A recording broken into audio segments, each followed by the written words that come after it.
के जन्म में ये जो गणिका है, ये वैश्या है, ये एक ब्राह्मण की बेटी थी। इसका पिता बेटी को लेकर के गंगा स्नान करने के लिए गया काशी में।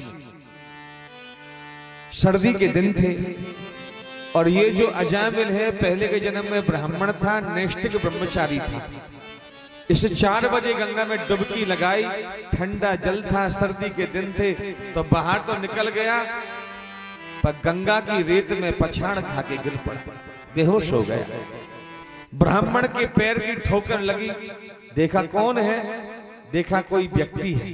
टटोल के देखा अभी सांस चल रही है।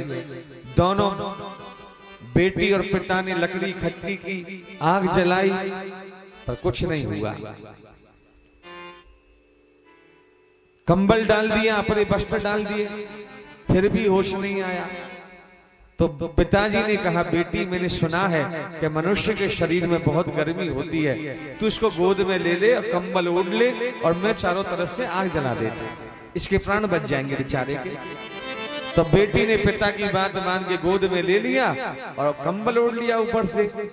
पिताजी ने आग जला दी और जैसे ही गर्मी लगी होश आ गया। होश आया तो उसने देखा कि एक कन्या ने मुझे अपने बाहुपाश में बांध रखा है। उसने कहा, दुष्टा कौन है तू? मैं नैष्ठिक ब्रह्मचारी, तूने मुझे हाथ कैसे लगाया? तू वैश्या बनेगी, वैश्या। ब्राह्मण की आंखों में आंसू आ गए। ब्राह्मण ने कहा, मैंने तेरी रक्षा करने के लिए मेरी बेटी से कहा, तूने मेरी बेटी को शाप दे दिया। तो उस लड़की ने कहा, कन्या ने कहा कि अगर तू शाप दे सकता है तो मैं भी शाप दे सकती हूँ। अगर मैं वैश्या बनूंगी तो तू अगले जन्म में वैश्यागामी बनेगा। वही ब्राह्मण की बेटी ये वैश्या बन के आई और वही ब्राह्मण या अजामिल बन करके आया और उसका उद्धार भी इसी के द्वारा।